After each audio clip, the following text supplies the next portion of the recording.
episode, Batman dies in the Infinity Wars. And other spoilers. Anyway, are we ready? We are. Right. Tracy has notes. Hi, Tracy. Hi, Chrissy. I do, but I can't see them, so I'll just wing it. I read them. I think I'll be okay. She's on her phone. I'm on my It'll phone. work. I'm not very technologically good like you guys are, but It'll work. Fooled another one. I As saw I- you at PRI. I was impressed. I was really impressed. At Oh, clearly you didn't listen to the show because it sounded terrible. PRI. I did listen to it. I was Oh, like, man. my God. Hey, she sounded good. You I sounded bad. good, exactly. Right. Yep. The further kept away you saying, sat from ice, Tracy. Ice cream cone. Yep. On Ice date. cream prom date. Prom date ice cream. Never mind. Those of you not watching YouTube, let's just get going here. Welcome to Everyone Racers, a show designed for obviously penis jokes and the world of low dollar racing and oddball went car there. culture. It doesn't matter what kind of Lemma-Champ or Lucky Track Dog League you run. SCC or NASA, we don't discriminate, as long as you drive it hard and build it yourself. Join us each week for tech discussions, tips, tricks, news, and notes in the world of amateur endurance racing, and whether it's on the spot, hella sweet, or we're lucky enough, and Chrissy gives us just the tip, we're sure you'll giggle a little and learn even less. Everyone report to the paddock. This is Chris. This is Chrissy. I'm Jeff. And I'm mental. And we are Everyone Racers. Thanks for listening to a German twin Jeff. turboprop. We're done with the music. He It's got going it. down. He's fading. Remember? It's a slow Degree fade. in radio and television, all that stuff, right? It's a German twin turboprop utility aircraft episode 228 because the Dornier 228 was manufactured from 81 until 98. Aircraft is used in the Indian Air Force, Coast Guard, Navy, and holds up to 19 passengers. Fun fact, has been involved in 54 aviation incidents and including 41 full hull losses with 205 fatalities. So hopefully you're not flying a Dornier 228. So you can check out Although- our Banco card. How many does it hold? It holds up to 19. So Yeah. 41 total hull losses and 205 fatalities. I don't think we're doing too bad.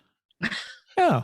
I mean, I think that's the like, survivability that's like rate. five per crash average. Yeah. So As opposed to the E3, which had 29 of them and one total loss.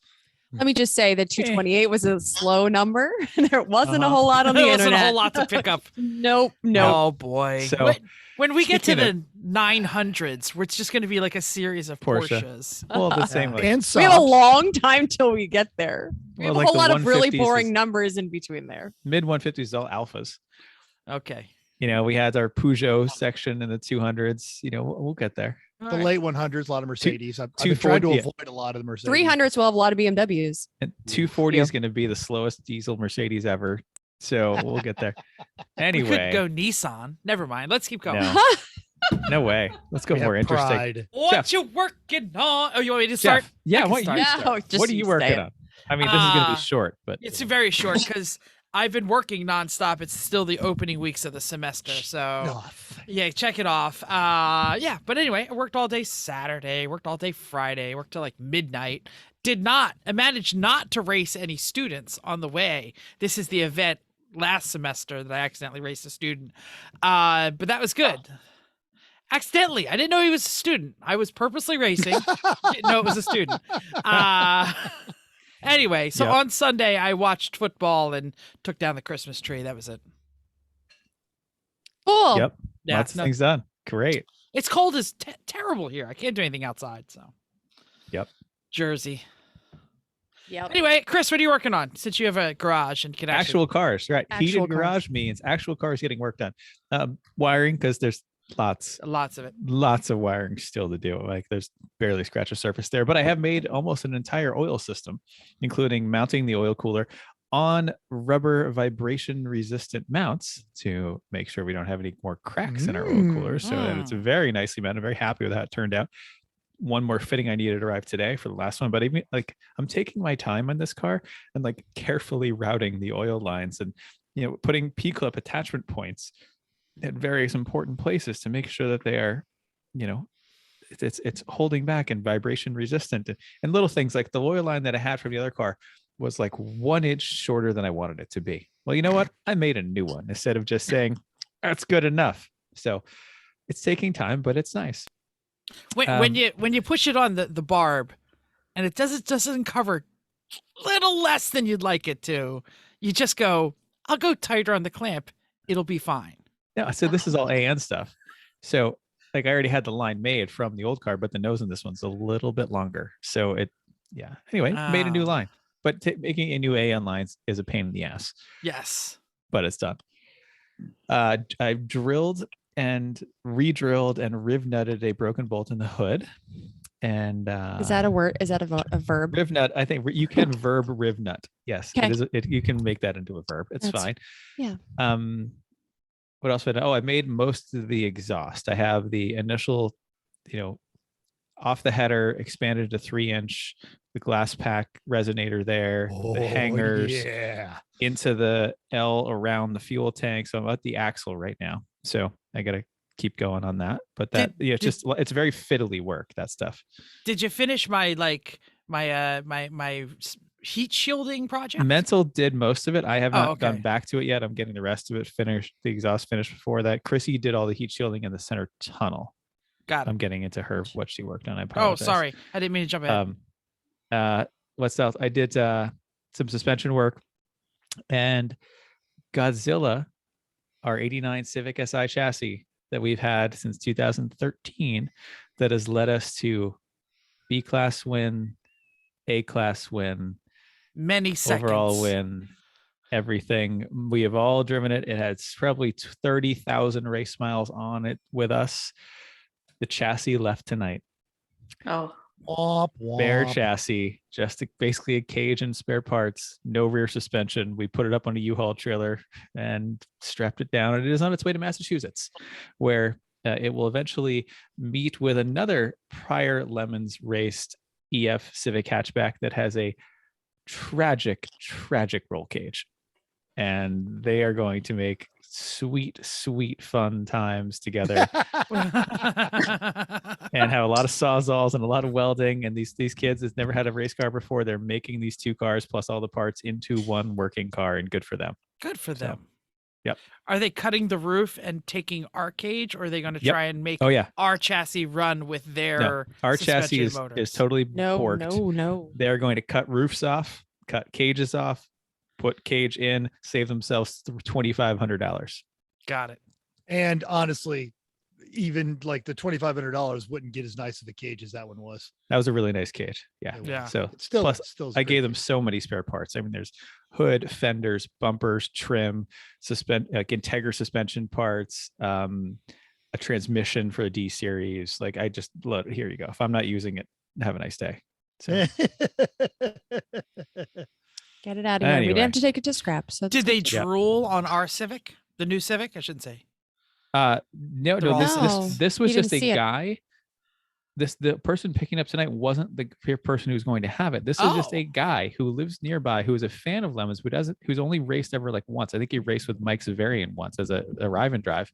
He happens to be going to Massachusetts to pick a car up, volunteered to bring this car up to these people in New England who needed it and wanted it. Good on him. In a very full short bus. Yeah, it was a Duramax short bus that he has, and he had a U-Haul trailer on it, and he's driving up overnight, because he likes to drive overnight past New York, and so the Civic will be in Massachusetts in the morning. Nice. Yeah, cool. Before the nor'easter. Absolutely. Oh, yeah, exactly. Oh yeah. But that's just Lemons community, is someone like, oh, hey, I'm giving away a car or chassis. Someone else says, oh, I could really use said free chassis. Other guy not involved at all said, I happen to be going between these places. I'll bring it to you. Isn't that nice? That's nice. Mental, what are you doing? Well, I am in the middle of our premier exercise. I am literally between, I just got home from work. I'll get done with this. I'm going back to work. And I was at Buttonwillow this weekend for the Vintage Auto Racing Association. Vera University had a stack of students. Great time. And on my way, or since I was there, I took one of the key 914s, and it is now going to take its parts and help restore a quasi historically significant 914 that used to race out here on the PCA, held a couple of records. And the guy found literally a shell cage, no floor, and some skins. But he did the research on it. And so I had one of the janky 914s, had all the running gear, front and rear suspension, some of the other parts. So he's going to help make his car. Yay, with bits that shall one. live of your Yes. car and my car. It's great. Exactly. And so I am meeting one of my New Year's resolutions. I am down half my janky Porsches now. I have half as many as I started the year with. But what do Yay. you count as not Porsches, just the janky ones?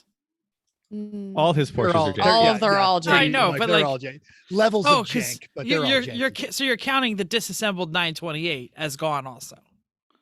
It was more than disassembled. It was So but it's sold. gone also. Yeah, is what I it was mean. it was Yeah. mafia style disposed of. Got it. But that counts. So you got rid of one That is 928 and one That's a really big rug to roll that up in. It sleeps with Yes. the fishes. Yes. Cool. So Okay. so Chris tried to steal your glory, Chrissy. Let's hear it. It's okay. We did a lot of car work in the weekend. We made a lot of good progress. I reassembled all of the front brakes. I finished the job that Jeff started. As we started talking about, I applied the heat shielding and the exhaust in the exhaust well. There is a video on, I think it went to both Facebook and Insta. I was laying under the car and I figured, how do I show what the work that I've done? So that's what I fixed all of that, which is good. And we still have some left over, which was awesome. Minimal waste. And, That's what we were going for. you also showed that you were anti-squirreling your bird feeder. Yes, I was. Yes, that was. That I saw. Hold on, let me finish this. I removed excess metal from the hood. We did and I also posted that we were adding lightness, taking off all the excess, especially because the hood doesn't fit well with the engine, and add lightness. That's fine too. We fixed a hole that the previous owner cut in the hood and did some other things. But I also practiced my welding. I spent a long time with that. I tried not to compare how much Chris is much better. His welds are to my welds, but I was trying to make my the pole for my my bird feeder. It was Squirrel a squirrel proof. Was a feeder. squirrel That was- feeder. It was a squirrel feeder, yes. So I tried to make it taller and then put a collar on it and weld. So we weld some part to the bottom and then we welded a collar on it to it so we could have one of those cones. And so the problem is it's been 3 days or 3 or 4 days, and there's still no birds there either. So They'll find it. I hope so. They'll be back. I hope so. So yes, I was practicing my welding and trying not to get frustrated and trying to fill gaps because, of course, the collar, they were different size piping. So it was Oh. fine. Oh, Practicing welding. I did miss this because I forgot to update my thing. Normal, well-adjusted Mike says hello to everyone. Oh, Oh, very nice. Hello, normal, well-adjusted Mike. And Tracy, we're playing Insider Baseball. It's a Mad Mike. And if you ever walked into a room and were looking for someone named Mad Mike, you'd It'd be spot it obvious. right away. I always knew him as Crazy Mike. Yeah, So- crazy Mike. Crazy- That's what Crazy I Mike, Crazy Mike. Yeah, Yeah. he is crazy. He's also a Vera instructor, so he was out there having fun with us. okay. That's what I've been doing. And now you've heard a new voice. If you were listening right in the beginning of the show, our guest is Tracey Gaudu, I think, hopefully. Gaudu. Gaudu. I do. I'm sorry about that. NASA racer competing in TTU and Super Unlimited class. And I'm sure she does many other awesome things. Tracey, what you working on? Well, I dropped my car off up at Lingenfelter. They're up in Decatur, Indiana, the week of PRI. I meant to go get the car a couple weeks ago, but we had a big snow, couldn't go get it. But they've worked on upgrading the trunnions in my motor, the intake valves, and replumbing a catch can for crate case pressure. It's not that bad. My motor's pretty healthy, so it's just kind of, what is it, safeguards, I guess. I'm also adding some new brakes. I've been using stock brakes, really stock calipers, cobalt brakes, but adding wheel-to-wheel racing this past year, it's just been very evident that I need bigger brakes. I mean, Everybody needs bigger Yes, brakes. yes.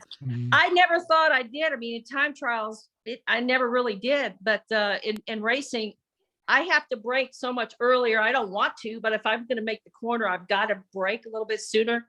And all the, all the advantage I have against my competition, they catch me in the corners, then I'm trying to wheel it through there, get ahead of them, and then here they are in the next corner. It's just, so I'm hoping those brakes will help me significantly, especially like at big tracks like E1R in Atlanta. Well, So. we're the kind of racers that catch you in the corners. So why, being civic people, why don't you tell, because not everyone might have heard the PRI show, what kind of race car you got? Tell everybody. 2008 C6 Z06 Corvette. That'll get it done. I bought it brand new. Learned how to drive a stick on it. I didn't know how to drive a stick shift till I bought that car. It was a lot to learn on, but autocross is how I sort of learned how to drive it. I got autocross a lot, did some track days, got some instruction this is over like a 12-year period. And then I finally went to time trials 3 years ago. Yeah. And the first one's free. The first one's free. Yeah. The first one's free. Well, That's Mental what we were is doing this weekend. alluding to drugs at the moment. In case you haven't figured that out. we were getting people hooked on racing this weekend at Button Willow. Yeah, it's great. Yeah, but it's just kind of got me hooked. The high speed is what I liked. I mean, the autocross was awesome to learn how to drive a car, but it's not fast enough. I liked higher speed stuff. So yeah, but anyway, that's what I've been working on with the car. I work a lot of hours, so I really don't have the time I work weekends. I work a lot. So I don't really have the time to work on my car. And I know you all like folks that really work on their cars, but I do drive mine hard. So at least I do meet that criteria. That's but all that counts. I don't really work on it. I mean, I don't really have a garage. I have a garage, but it don't have a lift. And to be honest, I don't really have time. So, and I really trust my mechanic here, and the folks at Lingenfelter have helped me out a lot. So they're one of my bigger sponsors. So that's how it is. Yeah, that's awesome. Trust us. You don't have to actually pull the wrenches. You just need to know what you're talking about. And it's pretty clear you already know what you're talking about when you told us how healthy your motor is. And I'm not really even sure what a trunnion is. That'd be Chris's category. So, but does the Z need that? We'll find out. Yeah. Z has bigger problems. Goes to the rocker panel. I mean, the rockers, the rockers, and then it's like the bearings, and you trade them out so they don't seize up when you're. Anyway, it's a good upgrade. Let's just say that. These are not problems we have yet. No. We have a very bone stock 4.8 LS, so it is not. Right. We don't need any upgrade in the valve system. News and notes time. Thank you, Tracey, by the way. Thank you. Did Mental freeze? Mental's frozen. Well, that's an awesome picture. Stick him up, Mental. Yep. He's being He's being robbed on the oh my gosh, somebody take a Las picture. Vegas Strip right now. Yep. Okay, there we now go. you're back. Now you're back. I wanted to take a picture. I know, it was good. You were like It's a great pose. Yeah. Last year, the Automotive Journal was all aflutter with tests and reviews of the new Cadillac CT5 V Blackwing, and rightfully so, because 668 horses, available with a manual 0 to 60 in 3.5 seconds, and even faster if you get the 10-speed auto. And as automakers are wont to do on the heels of that hype, Matthew Guy over at The Truth About Cars previews Cadillac's newest marketing ploy, the Escalade V. I don't know how I feel about this. Quoting the article, we predict combining the latest Slade's bold style with a supercharged 6.2 liter V8 will be a license to print money. After all, it's no secret that customers in the market for a near 700 horsepower SUV styled like a brutalist office building aren't too concerned with monthly payments. And I got to agree on every point of that statement. He's so right. I saw the pictures though, and as much as I want to hate that car, I kind of can't. If one was given to me, it would become the new Topic. It is just so American, wretched excess. You don't need any of this crap, but why not? And check it out for yourself. We've got a link to that in our show notes. I do love the new Cadillac style. I think the grills are really clean. I'm just quite a fan of this generation of Cadillac. And it's got a huge emblem. Have you all noticed that? I love the big emblem, and they lost the wreath crescents a couple generations ago, and I just think Yeah. I think it's clean. I As think much as- it's classier with the wreaths. Come on. Yeah, definitely. But as big as everything is on the front of that, the grill part seems to like dwarf the emblem. Like Yeah. the grill part is so big. That's why the they grill need the part is wreath the on it size still. of the race car. Yeah. The wreath makes it. If I go don't big, know. like if everything's gonna be big, everything's got to be big. If it's gonna If be you're gonna big. have a big stupid Escalade, get a big True. stupid Cadillac badge on it because Gold logo emblems. Yeah. You have gold emblems on your Cadillac. What are you doing? You're not ball up. Oh well. yeah, pretty much that's how it goes. So hey, if you're looking for a new job aside from I designing might be. Cadillac's new logos, Dodge had released the application process and timeline for their new chief donut maker public relations position. Get that 2-minute application video together now because only the first 10,000 submissions received will be included in the judging phase. In what Dodge describes as a side hustle, the winner will get a 1-year contract to appear at car events, quote, go wild, end quote, and share it. Oh, you know what? This would have been a great thing for someone with a Mustang, but yeah, I guess the liability Ford doesn't want that. So it starts as a low 6-digit salary. Dodge will send you to race school, introduce you to the engineers, and of course, you get a company car, either a Charger or Challenger Hellcat SRT. Link in our notes. Follow the instructions. Get the job. Maybe say you heard it here. Jeff, get TikToking. Okay, so you don't need deep frying experience for this Nope. job? No. Oh, there'll be Okay. some fry going on. Yeah, they ain't no deep frying. There's a lot of No. smoking. That's And for what sure. if you're gluten free? Like, does that That's gonna fine. actually? It's probably fine. better because then you won't eat the profits. So Uh-huh. that's probably I feel like rubber is gluten free. It is. You know, this reminds me of that one race back in California. The winner, not the winner, it was just some random douchebags in an E36 M3. After the end of Lemons race, started doing donuts, like in like on track. Wasn't that at in New Hampshire? That was no, they at New Hampshire somebody tried, but at California Oh. somebody definitely did. The next race, they came back with a donut making machine, and they had a guy in BS Smart. and it was like making a donuts. serious machine. Oh yeah, yeah, And- like it. all had- weekend. This team made hot fresh donuts for everybody. All right, Way to own it. yeah, I I- forgot about that. I'm a fan of hot fresh donuts. Okay, I really didn't know that you weren't talking about donuts for a little while. Just saying, we are both we're all fans here, both of the idea and execution of the new Ford Maverick, and it appears that both the press and customers agree. So much so that Kristen Lee tells us at the drive, Ford is suspending orders until the summer. Why?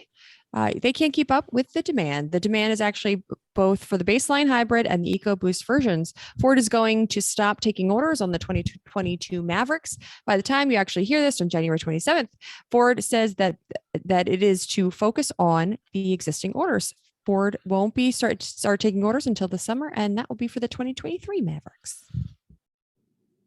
Good luck, Maverick people out there. I really hope you get it. I hope this isn't another Bronco situation. Oh well. Meh. In other Meanwhile, truck news, Honda is saying with the Ridgeline, like, come on, Yeah, people, come on, come baby." on. don't forget Hyundai with the whatever that thing is. Santa Cruz. Santa Cruz? They're also, that thing is a huge hit. They're having Yeah. problems keeping that one on the lot.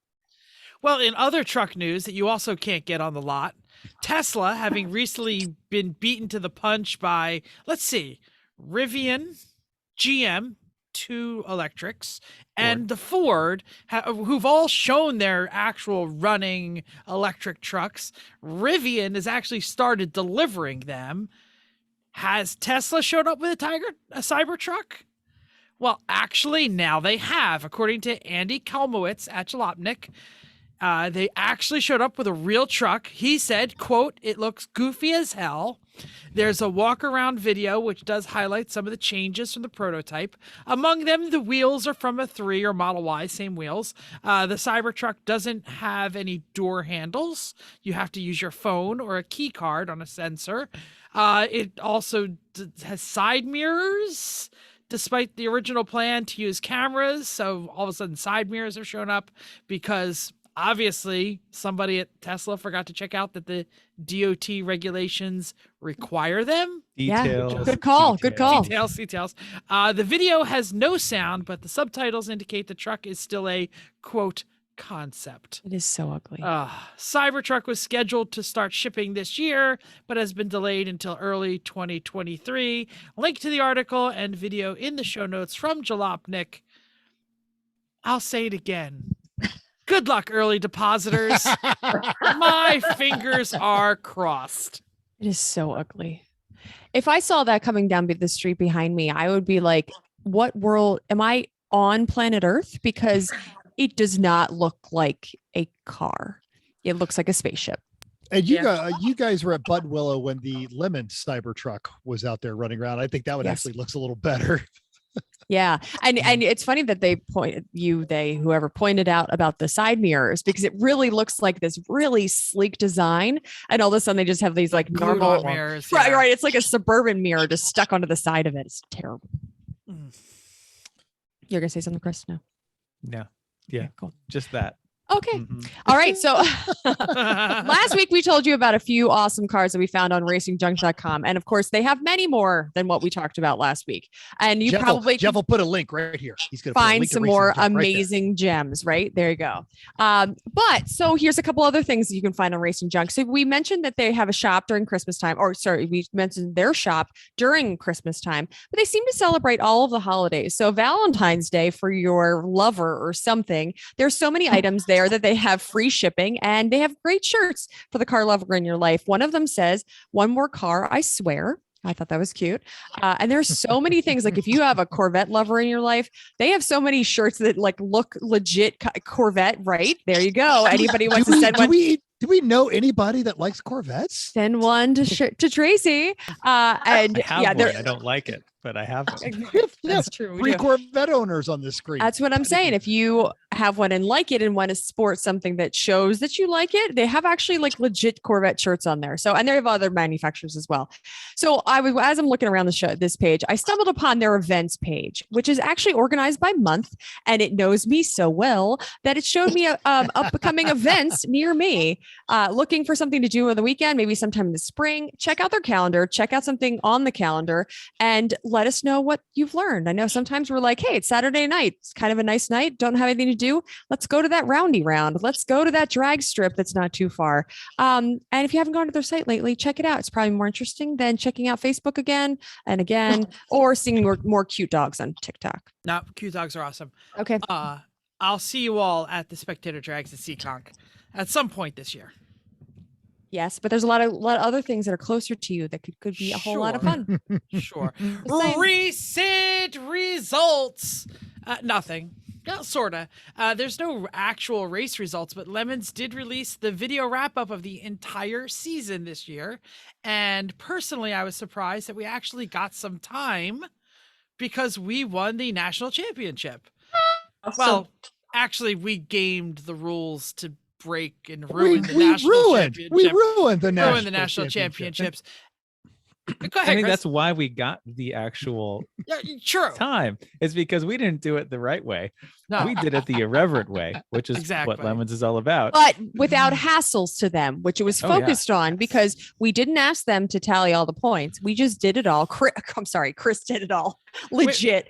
He made that happen. That's exactly Absolutely. what I was going to say. I want to tip my hat to the brainchild of the gang that ruined the national championship. So Tracey, check this out. You get points for every car you enter. Okay.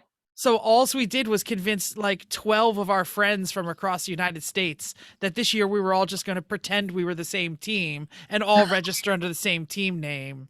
And each of these teams runs 3 to 4 cars at every event. We just destroyed, like the nearest person was hundreds of points behind us. And they basically were like, did they win a race? No. Nobody did anybody get physical or upset?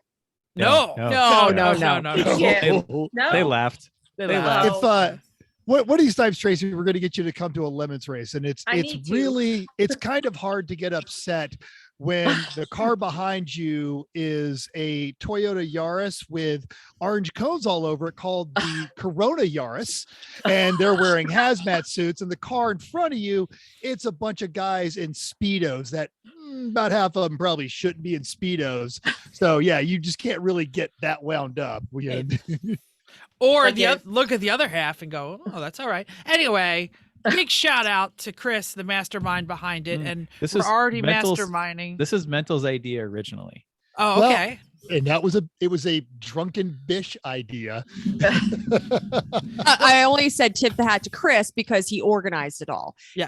It was all of he had to enter every driver for every race, organize it, make sure that they signed up, who's paying, all of that stuff. Chris handled it all. So that's why the only reason why I'm saying that was an organizational thing that helped. And all to zero hassle to Eric, which is how you make things happy. Well, this is very typical to our personalities. Mental had the enthusiastic idea and got people on board. I've made the dream manage happen. The cats. All right. Yeah. Yes. Managing cats. Listener feedback time. Now, I promised everyone that I was going to have our Who Wore It Better images from the challenge. I failed. I was having such a great time at Very University. And I also, there is at least one student who now is subscribed to the Chrissy philosophy of singing their way around the track. So they remember what they're supposed to be doing. That's fantastic. It's a great way to go. Yes. So no excuses. And it did not stop anyone from commenting, not just on the episode, but we got a lot of response out of the what you're working on, a lot of messages of different alcohol on top of disassembled engines. It was fantastic. Yep. So as I mentioned, the CNC Mayhem Factory was a busy place this weekend, took over the stories on Facebook and Insta because Mental was supposed to be doing the rest of it. But that's okay. I took the stories and post up a note all a few jobs that were happening, as I talked about. One of them was a claw actually in our new koozie, which I'm actually having one. So it's holding it up. And on the case swap in the Civic. And I was asking what everybody's drinking. So Bill was drinking hot tea because it was very cold in the hangar. We know all about that and just how cold it is. Alex L was drinking some Fighting Cock bourbon. Life Behind the Wood, not sure who this is, but drinking something I didn't know that it was exist with a picture in a cup holder. So I'm going to try to a car cup holder. Try not to judge. It is the Lori Boys Jim and Joe's Pacific Ale. I posted the picture in our notes just because I thought it was fun. Something different. Mm-hmm. Trying to figure out what kind of car it is. Yeah. You may be out of luck. I think he's still in Australia. Oh, okay. Then maybe it's okay to just drink a beer while you're. That makes sense. Lori Boys. Yeah. Yeah, okay. Lori Boys. There you go. Wow. Speaking of other things that we don't know how to say, our friends at Scrapyard. No, say it like you did before. Scrapyard Fugees. Scrapyard Refugees commented on the last episode. Quote, usually I just listen to your podcast, but halfway through, I switched it over to YouTube to see all the awesome cars you guys found in the Fantasy League. It was a fun episode. And then he does 3 sentences on how much Mental kicked all of our butts. He claims that Mental won the Daily Driver, Radwood, Lemons Build, Race Car, and IOE, and was close second in the expensive Radwood. But Chris won. Chris, what did you have in the expensive Radwood? I had the yellow 560 SEC. Oh, yeah, that was the win. Oh, but the cheap one with the hearse? Yeah. That was also good. The period correct stereo in that 560. Oh. He also said that Chrissy was second in the track car category. Oh, no, you won the track car category. Mental was a close second. So that's good. And then Chris won the tow vehicle and I won the track car over 15,000, which whatever. It's all fun. You'll see the pictures someday when Mental posts them, or just go to the YouTube and watch it there. Tyler Stank, fit better or worse than an MX-3? That was a question he sent us. And then he said, I'm having trouble posting some stuff, but I sent a bunch of pictures to Mental. It was an IOE, a 50 shoebox Ford, and I didn't want to break his heart. But I mean, old cars it's been done. It's been done well. Yeah. If it's not from the 30s, it's not even that old in Lemons, really. Yeah. I mean, heck, you've got Mike taking the Flathead 6 out of a 47 Plymouth and dropping it in a new Camaro. That's some impressive stuff. So on the wrap up video, they talked about the Edsel that didn't, but yeah, we see how that goes. It's all right. They'll come back. I'm going to go with, I actually, having driven a Fit on a track, I like a Fit. I think a Fit is superior to an MX3, but in a Lemons paddock, when you bring a Fit, you're going to get, robot It's arms. already Well, happened. it depends. Absolutely. Yeah, Yeah. it did. It did. Pittsburgh. An MX3 though, you can fit a JDM Mazda 2.5 liter V6 in that thing, 200 horsepower. And that's That gonna could- that's gonna that be could pretty happen. fun. Yeah. It's gonna be pretty fun. I think the MX3 looks better than a Fit. How about that? It's also way more rare at this point, but Yeah. Fit you can do other things like Sunday Cup and stuff like that. Yeah. Haul lumber. Yeah, of course. Ashley Doyle chimed up. He said he was so psyched about the S2000s that we posted that he stopped the podcast to make the comment and then got distracted by his family, and he promised to come back and later finish the episode. Whatever, Ashley. That was a beautiful S2000. Yeah, All right. As our dear listeners know, our good producer Jeff is engaged in a Survive the 25. The goals: lose 25 pounds, read 5 automotive related books, and compete in 5 1-hour karting and or iRacing events by April.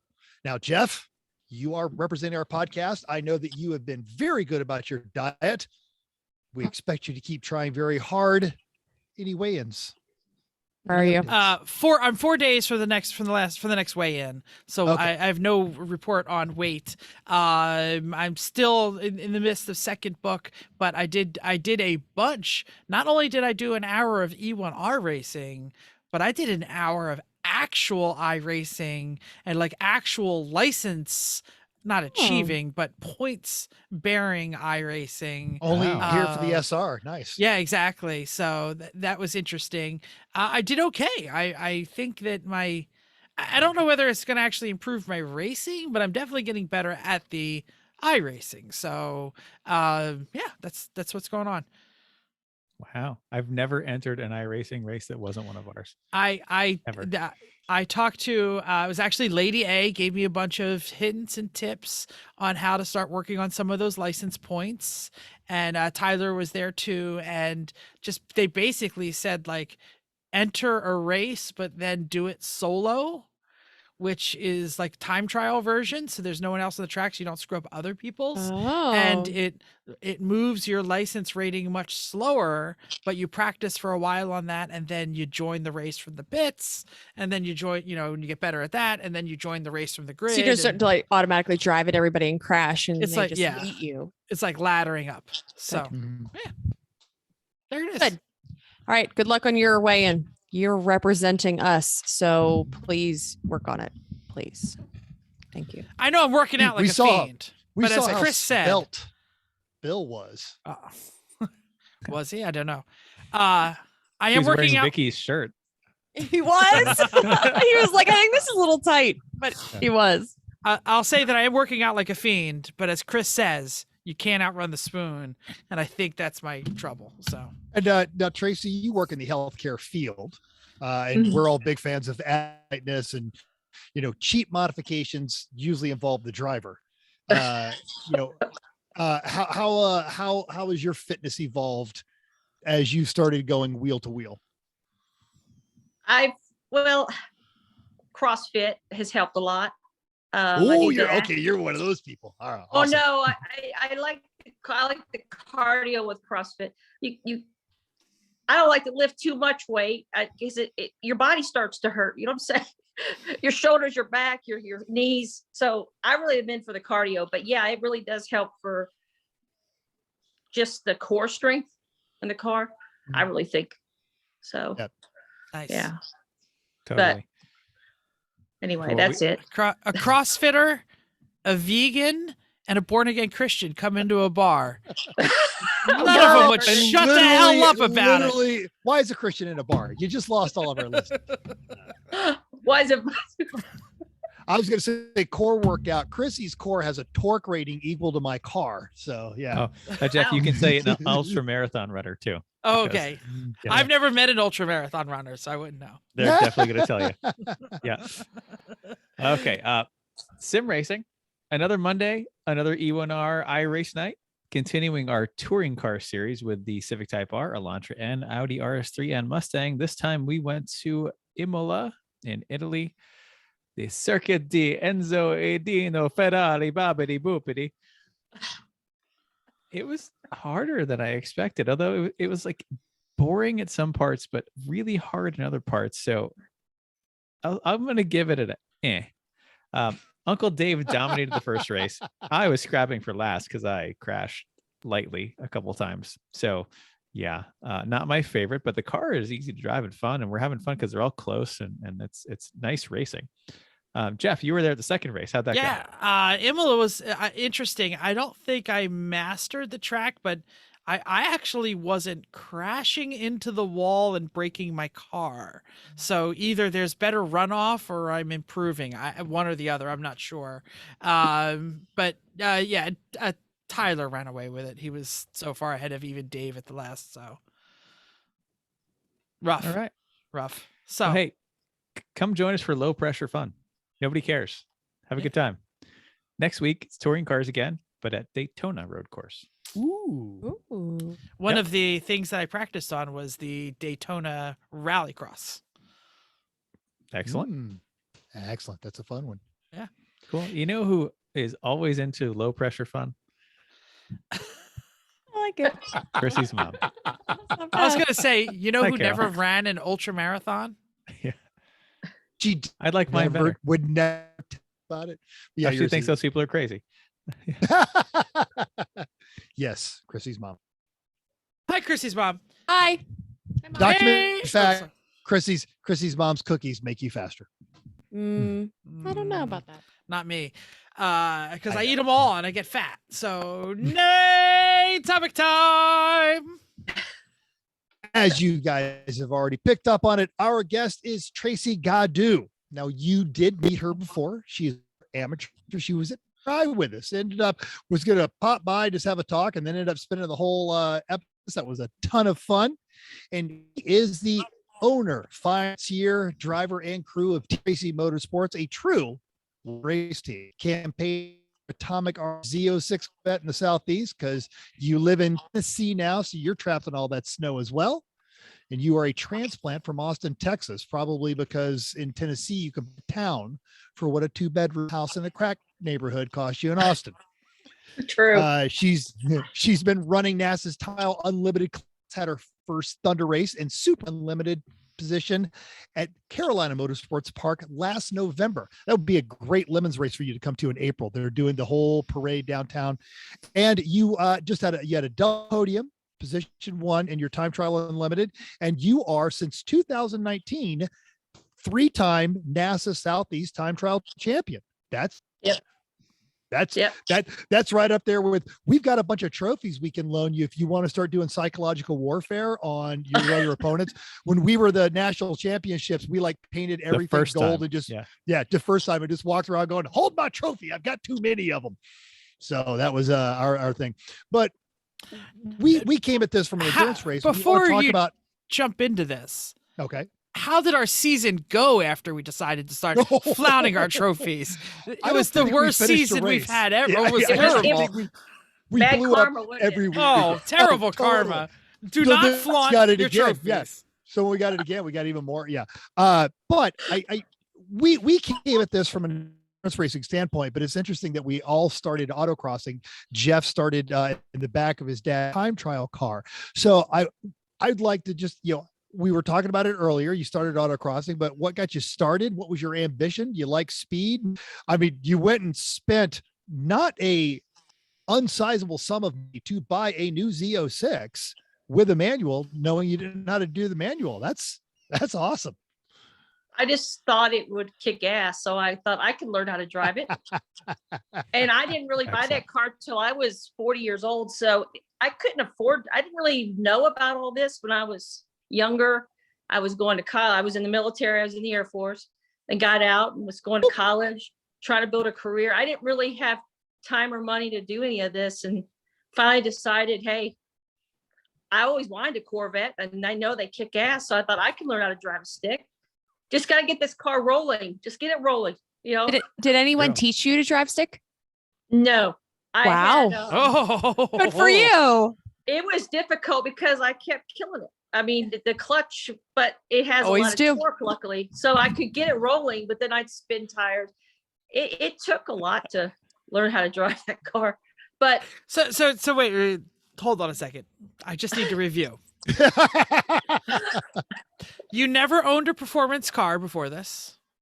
I had I had an '05 red automatic C6. That was my first Corvette. Okay. So you had a Corvette, Jeff but has you the same decided. car. I actually. have an 06. Was it Victory Red or Monterey No, Red? it's precision red. It was Precision their red. first red. Yeah. Okay, mine's Monterey Red. My wife's is Monterey Red, I should say. So you jumped into a Corvette. You had a Corvette, the Grandma edition, the Right. Jorts edition, and then you said, "I'd like to do more. I'm gonna Well, what buy a happened Z06 stick and start autocrossing it, even though I've never done any of this." I was up at the dealership getting maintenance done and never go to the showroom. And there I saw it and I was like drawn to it like a magnet. I was like, holy shit, I'm walking around. I'm going, I could kick some ass in this car, but I can't drive it. And they just looked at me like, and I thought about it and I've decided, you know what? I'm gonna go for it. That's awesome. That is Send it. so awesome. I don't know what Send made it. me do it, but that is life said it. Not even just Right? on the track. That is- Yeah. should have That's- seen when I got home in Austin. I lived in like a garden home, had a 1-car garage that was sort of uphill and was lined in stone.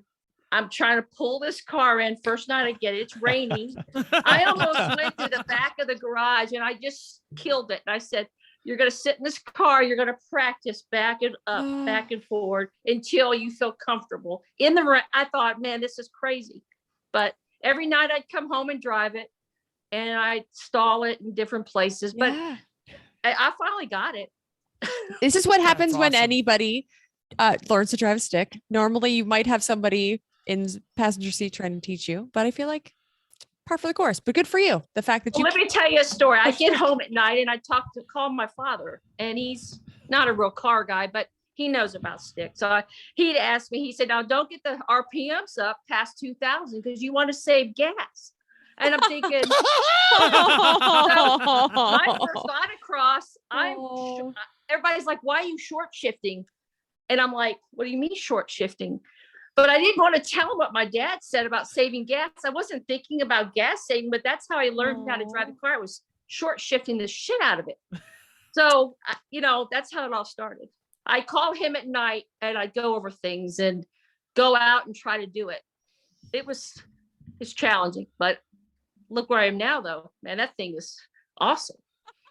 That's awesome. We're awesome. Excellent. Yeah. That's so good. So what's your daily driver now? Because obviously that turned into your race car.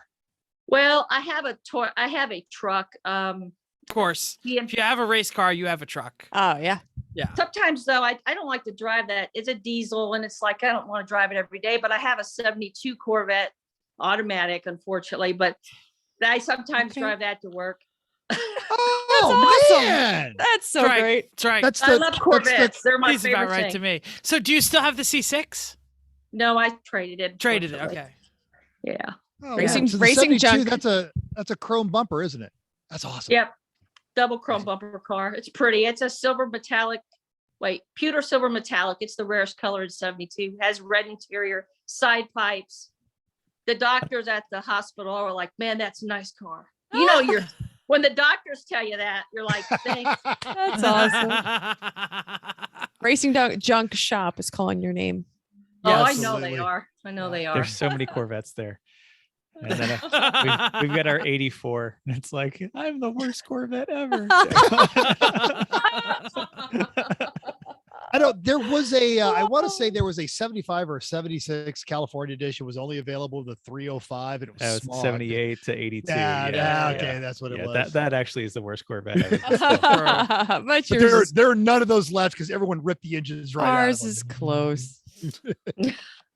Look, It's a Doug Nash. It's awesome. I was gonna say the year that your car came out, it was fantastic, and I think that really Oh, is yeah. like the essence of Corvette, right? They are like the sweet spot of like the best General Motors can do in a mostly affordable package. Obviously, mean they have the variants that are extremely Right. expensive, but Well, remember it said supercar on all the magazines, and you're talking about the '08, right? I was just talking about in general. That's what Oh. each generation of Corvette is. It's an Yeah. affordable man's supercar, affordable person. Chris Image and agenda. Chrissy have an 84 Disco Vet digital dash with the Doug Nash 4-speed plus 3 overdrives. I mean, So granted, many overdrives. he scrubbed it clean. I think it is gorgeous. They did a great job with it. I love the car and I love what it represents, but I don't have to live with it either. And then they even took it to a car show, parked it next to their NSX. What does everyone want to see? Corvette. NSX. No, No. I stood back and I said, like, isn't this a great car? And everyone was like, but this Corvette. And I'm like, come on, are you serious? And then I put kids in the seat because I was like, do you want to get in? Do you want to sit there? Yeah, And they love it. they're like, no, I'm not supposed to touch it. And I said, but I don't care. Don't touch that car. You can touch this car because it's a pile of junk. Yeah. And then they were like, wow, I'm in a car. And I was like, I made a kid's day with a crappy car. Cool. That's fun. So Tracey, how long have you been wheel to wheel racing? Because you said you were 3-time time trial champion, and then Just you last said year just last year. So you've done was one my rookie season. year. Yeah. Nice. I And tried to do both at the same time, and it was difficult. Financially, it was getting hard because you have to pay for 2 entries, your double consumables. Then that's not a real cheap car to compete No. with. So, Not at all. Those big ass that's why I Hoosiers. have to work so much. Yeah. That's why we race Civics and Miatas. Well, I've been told I should go to Miata and do wheel to wheel with Miata, but how do you go from a Corvette to a Miata? I mean, I had a Miata before I even got into this. It was a long time ago, but it was I think a 95 Miata. We all pop-up have. lights. Oh yeah, literally everyone here. We've all had multiple Miatas, and I actually had this question a couple times because I took a ride in a C7Z06, and we were going into Riverside about 105. Really good driver. You were But- on the 105? Yeah. No, we were doing a buck 05. Only 105. Come on. Really? Hell, He's a Come on, student. right. It's a student. But the thing about in a Miata, and I understand because you're not going to get that same kind of punch in the horsepower.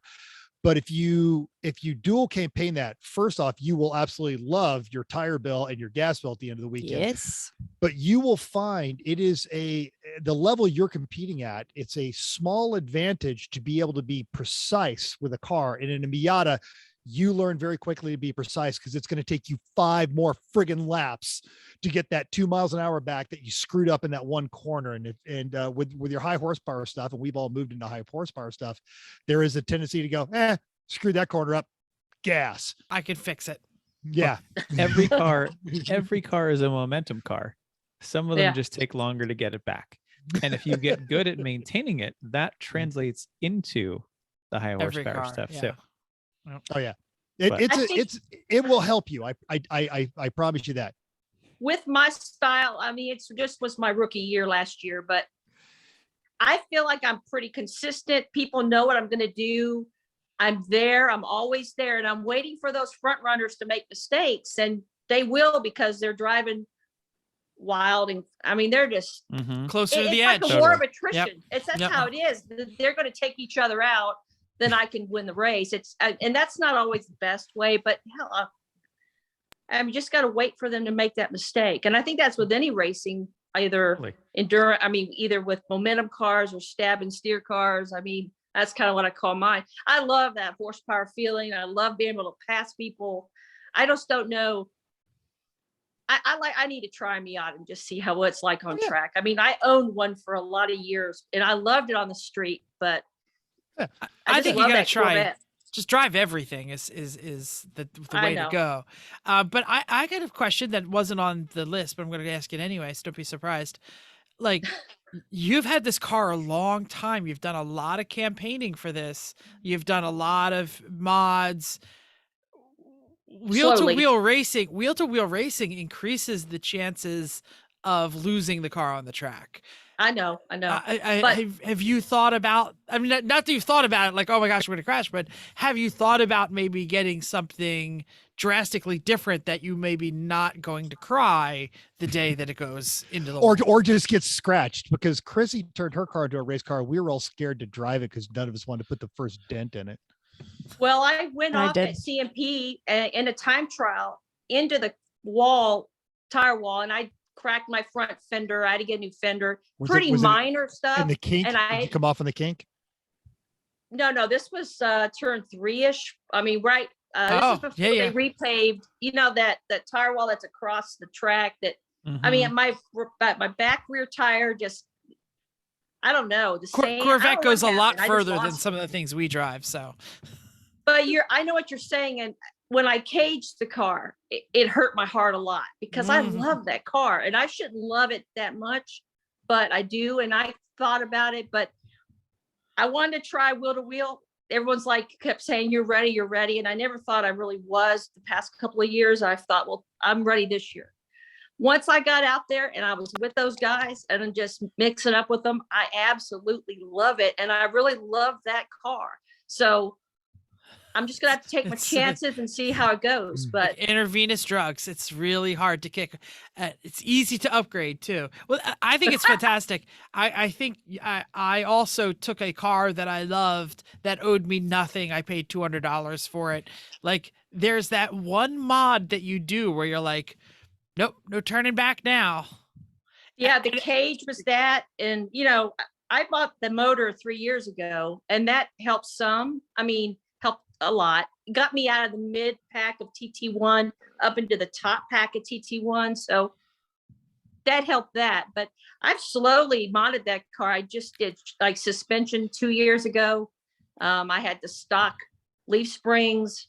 I was bottoming out at Road Atlanta. I mean, I thought, man, I've got to do something because I can't stay in the gas if I'm bottoming out in turn 1 going up the hill. So did that. And then I'm getting brakes now, which I've needed.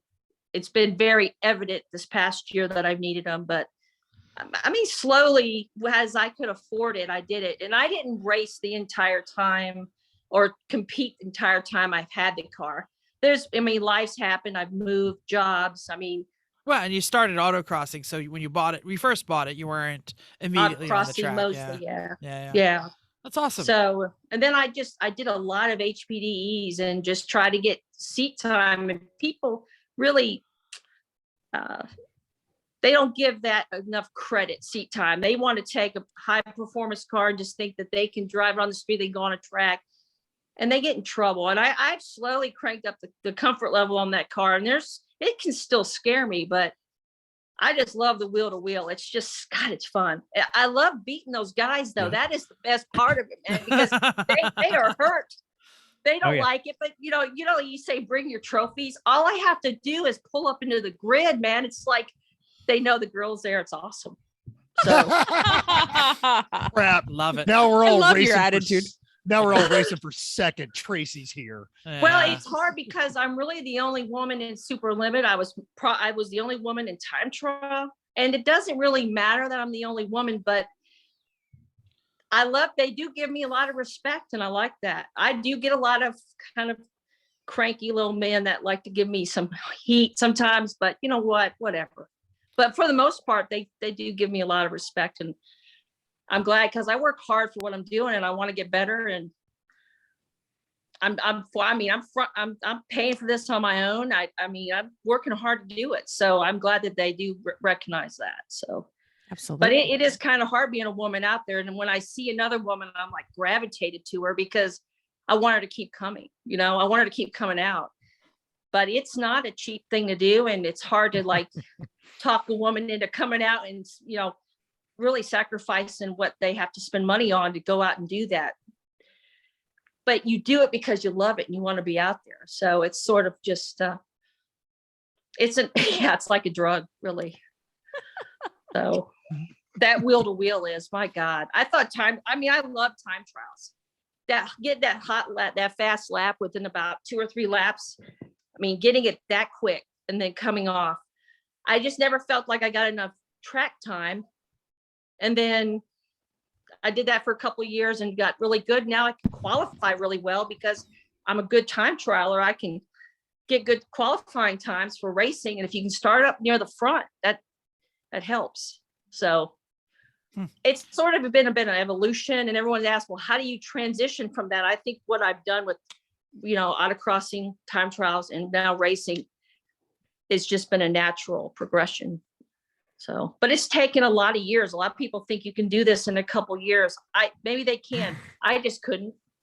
So that's sort of where my story is. You just start a sketchy check cashing business and move to an Indian reservation.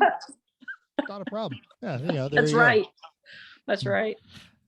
Chrissy had one on this topic. Chrissy, you want to jump in? I did, but I think she already talked about it, about women on the grid. I mean, there's not many women that are around, but and that the fact that you feel like there's, if there's a woman around, it's awesome, and try to convince them to be here. I mean, any ideas of how to get more women, even though it's expensive, maybe they're only hearing or seeing the women or the men that are, or maybe they just feel like the men aren't as inclusive. Any ideas for how women could, get involved in a little bit more? I've talked to a lot of women, and because they seem to find me in the pit areas, and you just have to really encourage them, because they're using their daily driver for the most part to be out there on an HPDE. That's exactly how I started, and they really like the fact that I'm out there and I'm really putting the car through the paces like it's meant to be. A lot of Corvette folks they just go drive and eat with their friends and come home. I mean, they don't really, that's not what the car is meant to be doing. So they really like that part about it. But I don't meet a lot of women who even drive Corvettes that are out there. So these are people who are just driving like Supras and other really nice cars, but I don't think about it as what kind of car they have or I have. I just try to correlate to tell them, look, just keep coming out and you're going to get better. And they're with an instructor, and I instruct with NASA too. And I love instructing women because, I mean, men get happy when they get faster, but women really see that time come down, and it's like, man, I did it. And it's just to encourage them. They usually listen better too. They do. And I like that too. And it's funny because I've been instructing men too, and they just try to drive so fast, and they're not really fast though. They think they are. And then they're braking, and it's just you're bobbleheading in the damn car. You're like wanting to throw up. And I'm just like, look, man, slow it down. But the thing is, a lot of men won't listen. All the confidence, all the skill, and no need to learn from everyone. It's the position of the patriarchy all over the world. I'm saying what I'm saying is it is why testosterone poisoning and male. Never mind. I'm not going to get all social justicey here tonight. We're talking about cars. But I mean, but a lot of men out there act like they can't do it, but they can. So I'm out there trying to be the promote. I want to promote. I want to be encourager. I want to be and I think I think a lot of women have benefited from talking to me, and I hope that they can see if I'm doing it. I'm not out there with anybody else. I'm doing it. They can do it with whoever they're with. So I think it's worked really well. But the whole race chick thing, that's one of my sponsors. That really draws people to the car, and my fire suit has race chick on it. People women like that brand. Yeah. And so that has really helped. And Red Line Ace is another one, Race Like a Girl. That brand has also helped. So and Red Line Ace, I mean, they are obviously promoting that. Was even like Red Line Ace though, but they just love all drivers. Our mutual friend Camden Murphy, who drives right. I met him. And we've known Camden for years. We all worked for Extreme Experience, and I love how that guy does have a pro contract. I'll never understand, but he's a Red Line Ace person too, and he's always encouraging people to get there. I love that you instruct. It's just keep bringing those people back into the sport, especially as enthusiastic as you are. Yeah. Well, when I was learning, there weren't very many female instructors. I remember 2 that I had, and they really left a mark on me. And I'm hoping I can do the same with women that I instruct. So that's awesome. I mean, anyway. Yeah. You mentioned your sponsorships and a couple of them. Sponsorships is something that is really, really far from our wheelhouse. We like know nothing about it. Give us a little bit history on like how'd you get your first sponsor? How did you decide to dive into the sponsorships? Was it hard? What do they get you? Tell us everything. We know nothing. It's really, learning to use social media and your followers and how you post. That wasn't even in the beginning. When I first started doing it, I didn't even think about the sponsorships. I just bought a motor I researched it and I bought a motor from a company that I thought would be the best motor for me. I bought a fire suit from somebody that I thought I liked. What you do is you buy their products, you get a relationship with them built, and then you kind of ask them, hey, and then they kind of ask you, hey, you want to be an ambassador? Well, for the most part, that's about getting discounts. Now, discounts help. I mean, they really do. That's how it started with Lingenfelter. I bought their motor, did well with it. I wanted to show to them that I could win with that, but how much more I could win with their motor. I've asked, can I be on their team?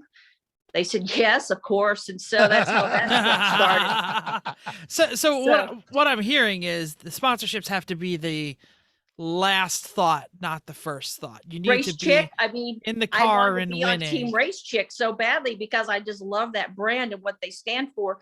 I bought the fire suit. I love the fire suit, promoted her, and then asked her, hey, and we kind of came together at the same time. And I mean, I was so happy to get that sponsorship. She helped me, give me a huge discount on my fire suit. She's given me some. Yeah, Huh? she's a hustler. She's like lives out of a van, not in a creepy way, but like out of a merchandising van, just traveling to shows 10 months a year. Yeah, she was finally going to have like an address where she could get mail for 2 months in Florida. I think you're thinking of Car Chicks. Oh, I'm sorry. I am. Never mind. Yeah, Car Chicks. The biggest sponsor, though, which took me 3 times to get, was Intech Trailer sponsorship. Now that's my biggest sponsor. And I mean, come on, a 24-foot enclosed trailer. I was pulling, what do they call a quick load? You know how they roll back trailers? Yeah. An open car hauler. Open When I caged my car and then I had no windows and I had to put plexi in the windows, and I would go somewhere, rain real hard. I'd get a lot of rain in the car. I was just hoping and then always worrying if people were going to steal my stuff. I mean, I travel alone. I just really wanted that enclosed trailer, and it finally happened after 3 times. So that's a very different way to win a sponsorship, but it was difficult. God. Yeah. So what whether because Mark hinted at this and said you really, really earned that. What were the parameters of that contest, and what did you do to you had to get people? See, I'm not one that really asks for a lot of help, and you have to change that attitude if you really want help with sponsors. But I had to ask all my friends on social media. I had to post continuously about voting for me and all these different rounds of voting to make it to the next round. You have to do these videos. I'm a pretty private person. You may not believe that, but to put my life out there, show them the good and the bad of what's going on with the car at different tracks, to show them what it's like to tow and what it's like to be on the road, sometimes in torrential rain. I mean, I don't like to post stuff like that, but you had to get followers, to get people to vote for you. And it was a long, long process. It took, I think the first couple of times, the first time I tried to win it, I think it took 6 months to get through that contest. The second time it was longer than that. And the third time was longer than that. I mean, it's hard. And so I'm very lucky to have won that, but God, I still can't believe it's my trailer. I feel like I have to give it back, but I don't.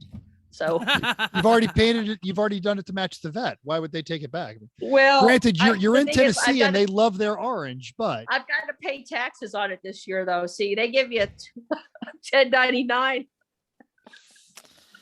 Well, I was about to ask. I was about to ask what the downside was, or if you've That's ever the got downside. the You have to pay downside. taxes. Well, I mean, but it really sounds like it's not free money. It's money you work for. It's not free discounts. It's Oh, a you have to, long, hard trail to get there. and you got to figure out ways to promote those people. They don't, I mean, I don't have these big contracts with them where I have to promise so much, but if they're going to help me, especially like big time, like Lingenfelter, I've really got to, the best thing I could do is put their name on the front of my car. If you look through my Facebook and other social media and you see a picture of that car, you always see that name on the front. I think that really shows them that I really want to help promote them. And that's why they started to help me more with my car. So, I mean, and I like to show them that I can win, and that kind of pressure is kind of there too, but I like to win anyway. So I just have to show them that I can do that, and their name's there. And it's like a game with sponsorships. I hate to say that, but I'm still learning it. I'm definitely not an expert, but I've got a lot more than we do. A lot of sponsors that have given me discounts is for the most part how it's worked. Yeah, but and we've done some discount deals also. Honda Performance Development is probably the one, Chris, that we've used the most, right? Totally. Yeah. And with COVID, it's gotten worse. I mean, trying to get sponsorships with all this going on is definitely hard. But at least we're still out there, at tracks and running, and that really slowed down just a slight bit in 21. So, but for the most part, it started right back up, I think in April or something in my region. So we were only down a couple. We don't really have much downtime in the winter at all here. So in the summer, we have about 6 weeks off, but see, she goes to Road Atlanta and it doesn't snow. It's just you three. That's the problem. That's why we don't go. It rained this last time and we didn't go either. We go in and December, everybody that's looked the problem. so cold. It was miserable. My last events at Road Atlanta the first weekend of December, and it rained when it wasn't supposed to rain. It was not even on the radar, and it rained. But it was a fun run, and you know what? A fun race. And I did win that. I couldn't believe it. I won it in the rain. That was big for me because I'm afraid of the rain. I hate to admit it, but it ages me a lot when I those tires are like, they're huge, and I had no warning about rain tires, so I had my slicks and it was like, holy shit. and yeah, it puddles at Road Atlanta, especially on that back straightaway when you're doing in your car probably $150. Yeah, and you just keep pushing because I keep thinking it's a straight line. You can brake at the end. Don't worry about it. It'll stop. What's worse is down at the bottom of the S's, a big old like river down there. Nice. Oh yeah. Nice. Mm-hmm. But that's one of my favorite tracks is Road Atlanta. I just love that play. I love that bridge, and it's fun. I was only there once, and I had to drive the slushy line. Slushy line. Instead of the ice line. I had to be in there in the ice and snow like that. I don't know how the rain's bad enough, but I just, like up here when it gets bad weather and I'm in my truck and all, it should be fine, right? I'm like one of the most scared people out there, but it's like, you race a car and you can't drive in this. I don't race on ice, people. I don't race on snow. I have traction. What are you talking about? Why are you so scared? Yeah. And there's probably at least a little bit more of a selective process about who's around you when you're racing on a track versus clowns in Tennessee trying to drive in snow. And I'm from Texas too. We don't get that much snow down in Austin. So anyway, that's great. But that's how it all started. I have one more on my list, and I don't know if we'll be done after that. I'll defer to my podcast host here.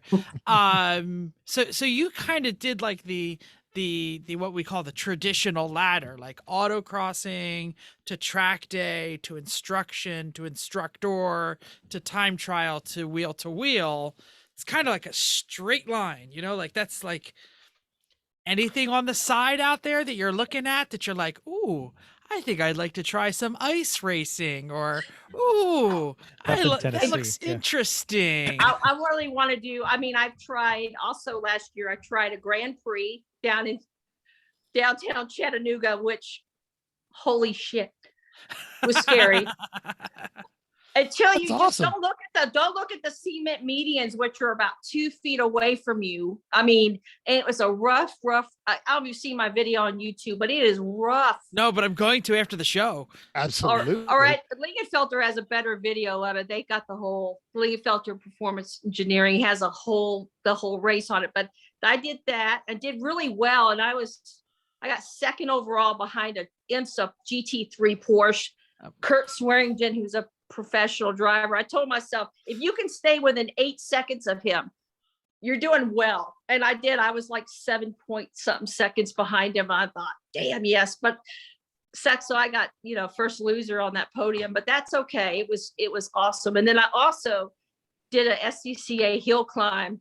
Oh, that's on my list. I want to do a hill climb.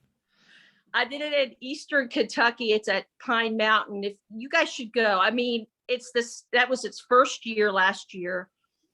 I don't think my car was set up right. And I asked several people because that car was so stiff. I just couldn't feel like I could put power down.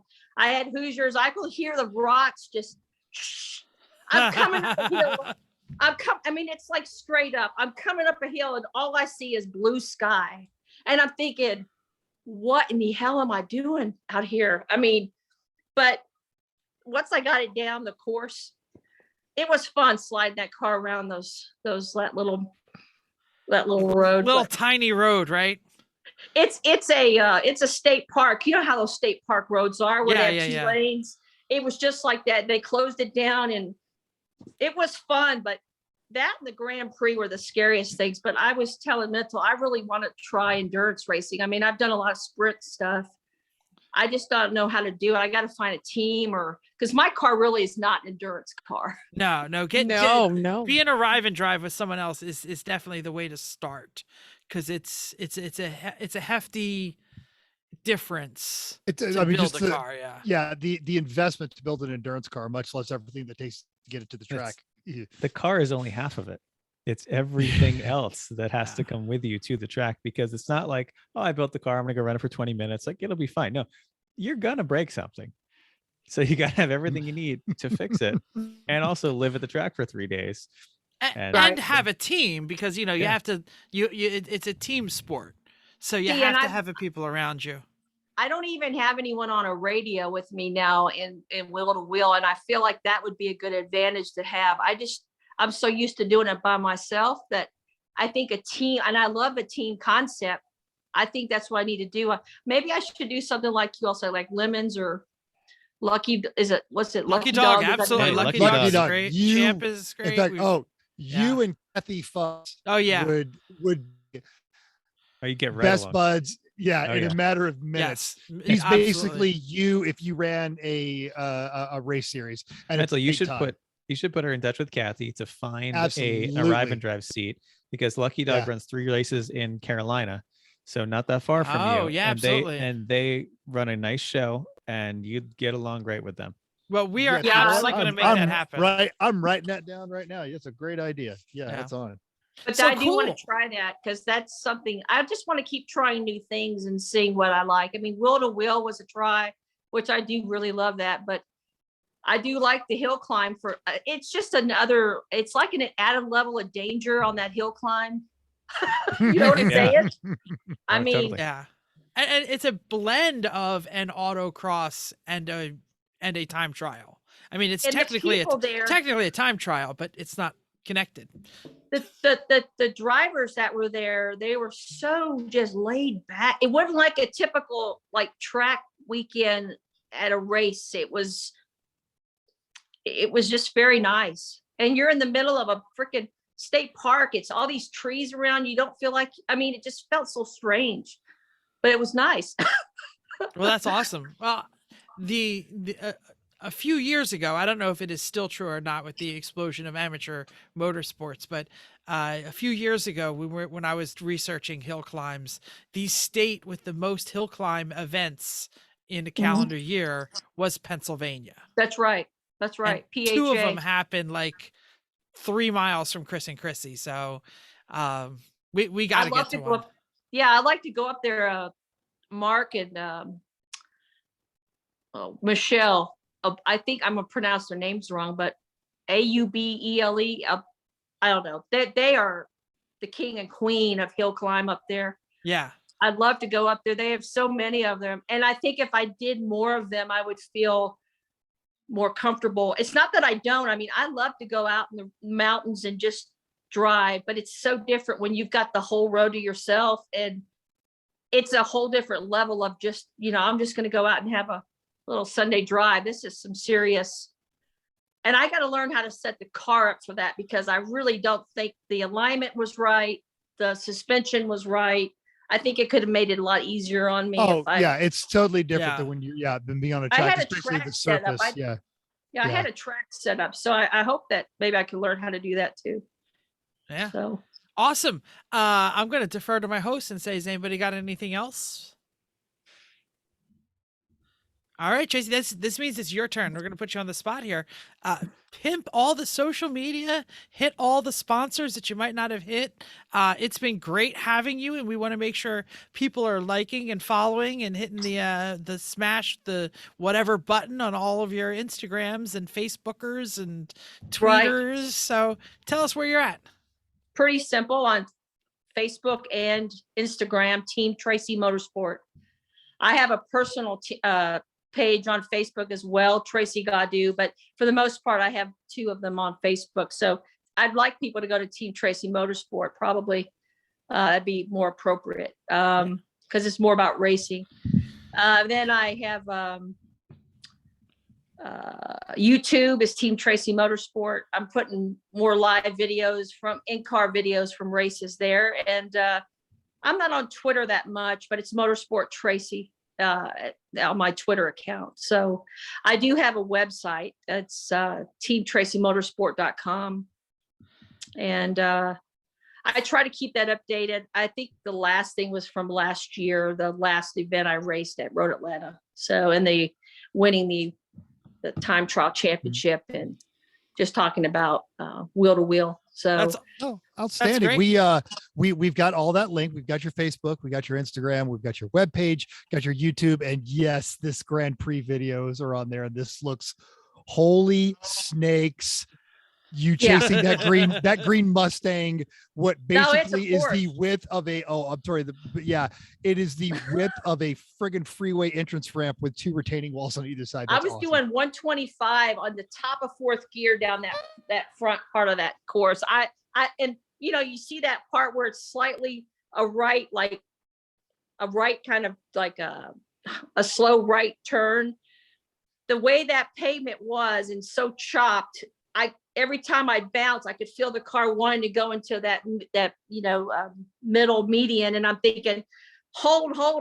And then you see people on the side, in different streets, and there's lots of them there that are inside there just cheering. And you're like going, holy crap. I'm looking at the hill climb videos. I'm so addicted. I want to do this. Oh, that was fun. The thing is I'm not used to starting from a standstill like that, going uphill. Oh, mm-hmm. And it never failed. Every time somebody was videoing or taking a picture, I would be spinning tires. It's like, God, come on. And the president of SCCA was out there. It was pretty impressive to meet him too. So. Oh, Mental is sharing a screen. All right. If he's going to try and show a video. Yeah, there we go. Well, I'm just showing a snippet of her video. I mean, you can see her. She is winding this thing out at the Grand Prix at the Bend, and look how narrow this is. And she is. Oh, wait till you get to the front of the course. That's the wider part right there. But and those racing big in a hay construction bales, zone.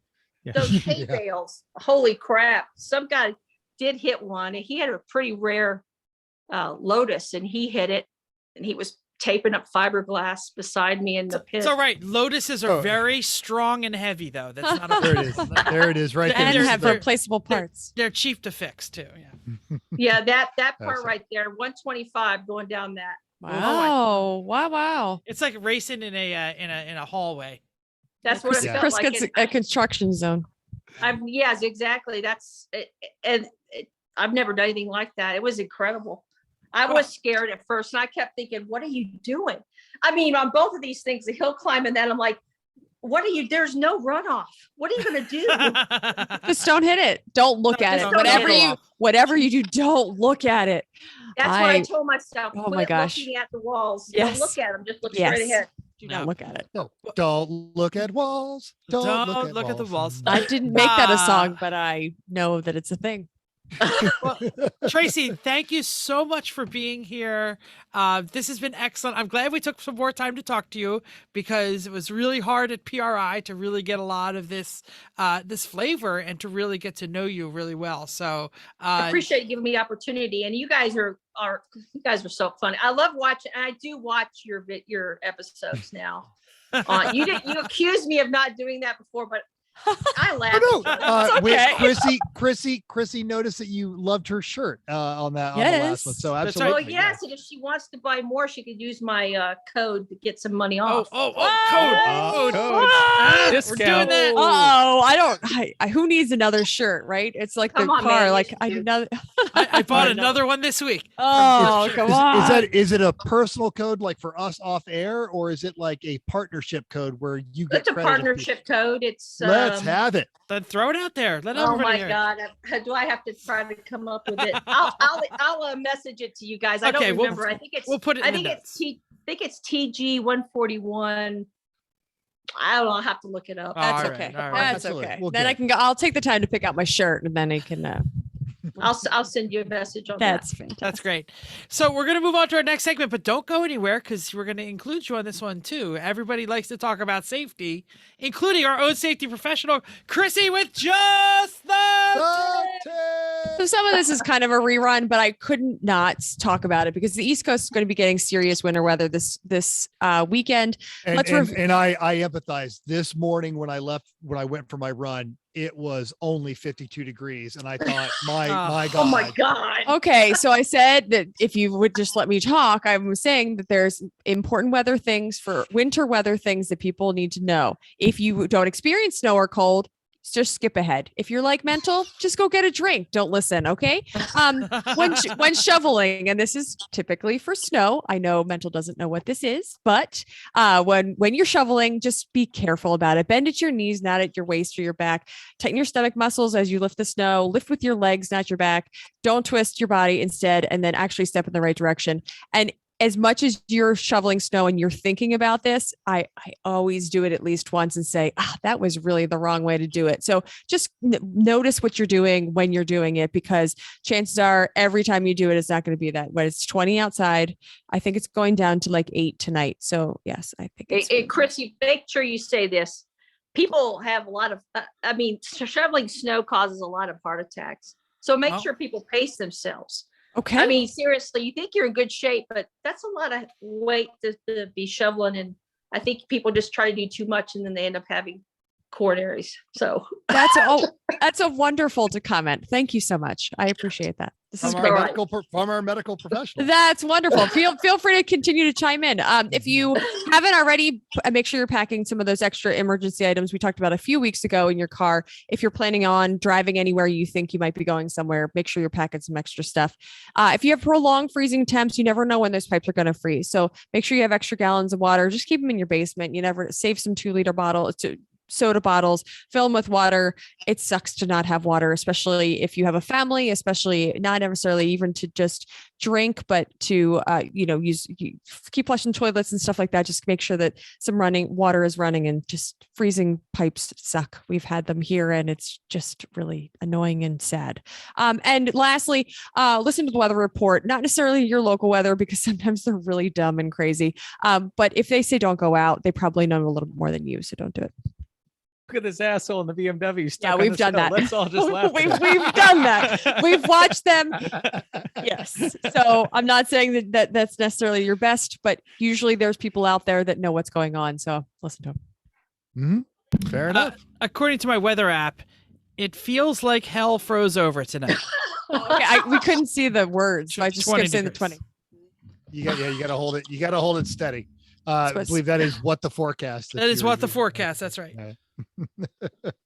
Anyway, Jeff's mental. like, read this. Sorry. Because I put it up and then I have to look around it to see if it's on the camera. Read this. Read it. Read It's the it. worst podcast Oh. ever. Why any of you listen? I have no idea.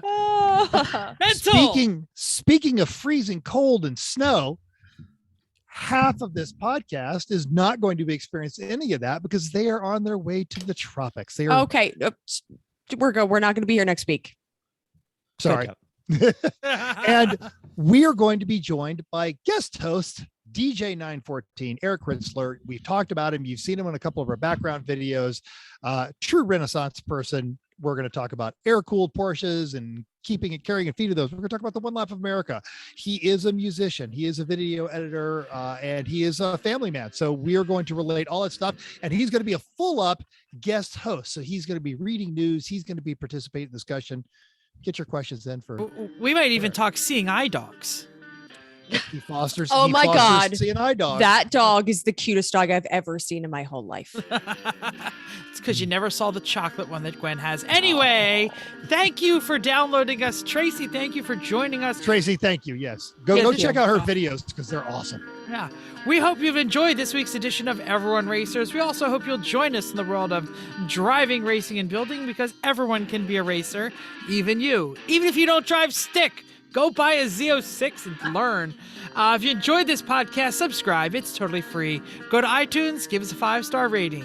Even if you hated us, give us 5 stars and tell us why. If you have any questions or show ideas, drop a comment on our Facebook page, Everyone Racers, or email us at everyone.racers@gmail.com. You can still text mental 484-243-0455. Send them pictures of your junk like that what we're seeing right there. That's mouse poop covered junk that I got texted. Nice. Find us on Instagram or Twitter at everyone.racers, YouTube, Facebook, Everyone Racers, even Reddit. We have a Reddit page. We have a TikTok page. We are unstoppable. We got so much social media, we don't even know how to use it. Slash E1R on the Reddits there. Thank you again, and until next week, keep the burnt orange side up. Or if you don't have a burnt orange one, just keep those Hoosiers down. That's right.